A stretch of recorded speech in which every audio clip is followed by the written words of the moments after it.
नमस्कार, मैं हूं दिनेश कुमार और मौजूद हूं आप लोगों के बीच में एक ऐसी खबर लेकर के जिसका जो है शोषण हमेशा से होता आया है।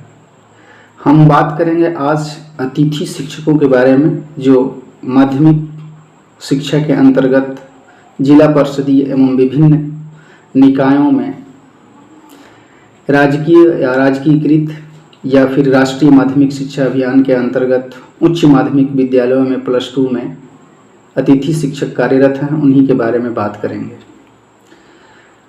मैं ये कहना चाहता हूँ कि अब तक मैं देख रहा हूँ बिहार की शैक्षणिक व्यवस्था की बिगड़ती हालात ऐसी है कि जो जिसके काबिल है उसको उसके अनुसार प्रतिष्ठा नहीं मिलता है, पद नहीं मिलता है, सम्मान नहीं मिलता है। हम तमाम +2 विद्यालयों में देख रहे हैं अतिथि शिक्षकों का एक अलग जो है समूह है, नियोजित शिक्षकों का एक अलग समूह है और विभिन्न प्रकार से शिक्षा विभाग में शिक्षकों का चयन किया गया है।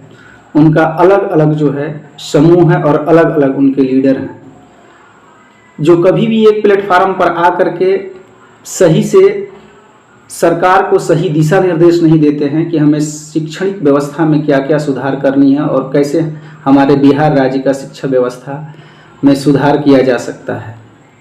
सब अपनी मनमानी और अपने हिस्से की भागीदारी को जो है सरकार के आगे बखान करना चाहते हैं और आपस में विभाजित होकर के शैक्षणिक व्यवस्था को और कमज़ोर करने में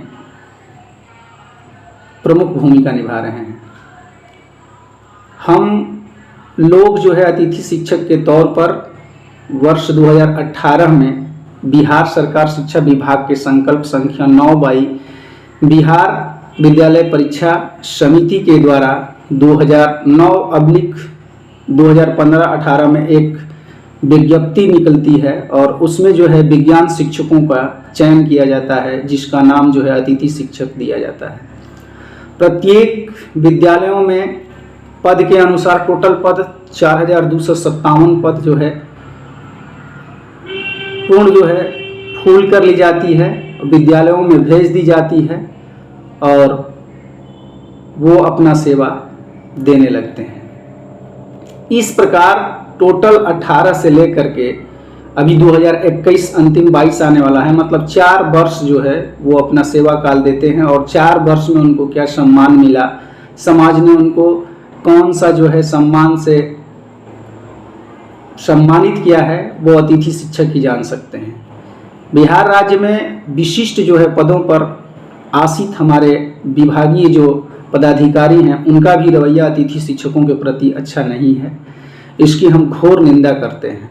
गेस्ट टीचर को आपने ही रखा अपनी समस्याओं की जो है पूर्ति करने के लिए, अपनी समस्याओं के समाधान करने के लिए, और अतिथि शिक्षक मैं समझता हूं कि पूरे बिहार में +2 में अभी तक जो है पूरी निष्ठा और ईमानदारी से काम कर रहे हैं, परंतु उनकी निष्ठा और ईमानदारी का परिणाम सही और सार्थक नहीं मिल रहा है।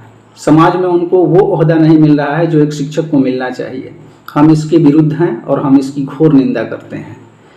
अभी हम देखें तो हम अतिथि शिक्षक जो है +2 विद्यालयों में एक प्रकार से रौनक ला दिए हैं और पता चल रहा है कि नहीं, प्रांत में +2 विद्यालय भी चल रहा है। इससे पहले भी +2 विद्यालय चलता था और जब से अतिथि शिक्षक आए हैं तब से जो है हमारे विद्यालयों की रौनक बढ़ी है। और हमारा बिहार विद्यालय परीक्षा समिति का रिपोर्ट भी है कि विगत 3-4 वर्षों से हाई स्कूल और +2 स्कूलों में जो है कक्षा 10 एवं 11-12 का रिजल्ट बेहतर हुआ है पिछले कई वर्षों के मुताबिक। फिर भी शिक्षा विभाग के कुछ पदाधिकारी अतिथि शिक्षकों के बारे में कुछ सोचते नहीं हैं। समय समय पर उनका जो है वेतन मिल जाना चाहिए, परंतु समय पे मिलता ही नहीं है। कभी 6 महीने, कभी 8 महीने, कभी 4 महीने, और वो भी मिलता है तो जो छुट्टी के दिन होती है वो जो है वेतन काट लिया जाता है। तो ऐसी स्थिति में कितने दूर से लोग आए हुए हैं, कितनी समस्याओं को झेल करके वो आपके विद्यालय में सरकार का जो है काम करते हैं और उसके बदले में उनको क्या मिलता है, ये बखूबी अतिथि शिक्षक से बढ़कर के कोई जान ही नहीं सकता है। मेरा कहने का मतलब ये है कि बिहार सरकार अपनी काम कर रही है और हम बहुत जो है निष्ठा और ईमानदारी से काम का अपना निर्वहन कर रहे हैं। तो हमें सम्मान चाहिए, हमें और कुछ की ज़रूरत नहीं है और ना हम किसी भी प्रकार का कोई आपसे अलग से उपलब्धि मांग रहे हैं। हमको हमारे काम के बदले हमारा वेतन समय से मिल जाए और सही मिल जाए, वेतन में कटौती न की जाए, घपलेबाजी न की जाए तो बेहतर होगा। अगर एक नज़र देखा जाए इन 3 वर्षों में तो अतिथि शिक्षकों को जो काम दिया गया है वो सिर्फ पठन पाठन के लिए है। और कुछ राज्य में विद्यालय हमारे जो बिहार राज्य में कुछ विद्यालय ऐसे हैं, उस जिले के डीईओ साहब, हमें नहीं लगता है कि वो अतिथि शिक्षकों के गाइडलाइन के बारे में पूरा अच्छी तरह से जानकारी रखते हैं। जो जैसा आता है उसको उसी तरह वो निर्वहन करने के चक्कर में अतिथि शिक्षकों को भी पेर दे रहे हैं। मेरा ये कहना है कि कार्य दिवस का तात्पर्य पहले अच्छी तरह से समझ लेना चाहिए विभाग को और हमारे विभाग के पदाधिकारियों को कि कार्य दिवस कहा किसे जाता है। मैं ये पूछना चाहता हूँ कि हमारे विभाग में विशिष्ट पदाधिकारी हैं, वो बताएं कि कार्य दिवस और कक्षा दिवस किसे कहा जाता है। पहले इसको परिभाषित कर दें, उसके बाद वेतन पर बात होती तो अच्छा होता। अब देख लिया जाए, कोरोना काल में हम लोगों ने बिहार सरकार के द्वारा निर्देशित हर एक कार्य किए, जहां लोग अपनी समस्या का समाधान करने के लिए स्ट्राइक पर थे। कोरोना काल चल रहा था, मृत्यु के साथ लड़ करके हम लोगों ने बिहार की कापियां चेक की, परिणाम भी बढ़िया आया, पढ़ा भी हम रहे हैं, बढ़िया रिजल्ट भी हमसे आ रहा है। पठन पाठन का कार्य के अतिरिक्त हम पर्यवेक्षक का भी कार्य करते हैं, सेंटअप परीक्षा में परीक्षा भी लेते हैं, प्रैक्टिकल भी कराते हैं, इलेक्शन ड्यूटी होती है तो इलेक्शन ड्यूटी भी हम करते हैं।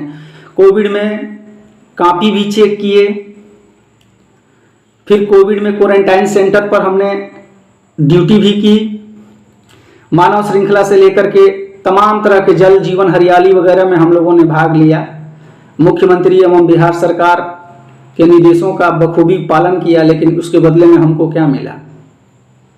तो क्या चाहिए हमको? थोड़ी सी सम्मान चाहिए। लेकिन यहाँ है कि एक अलग समूह में अतिथि शिक्षकों को रख करके उनको सम्मान भी नहीं दे पा रहे हैं लोग। कभी उनके वेतन में कटौती हो जाती है, कभी कुछ हो जाती है, कुछ समझ में नहीं आता। कभी विद्यालय खुला ही है तो प्रधानाध्यापक के द्वारा कह दिया जाता है कि आप इतने से इतने तारीख तक नहीं आइएगा।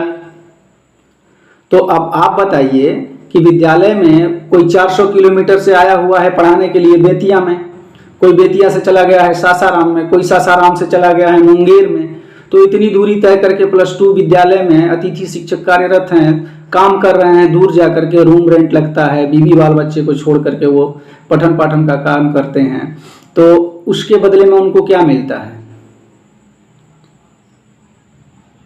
इसके बारे में सोचने की जरूरत है।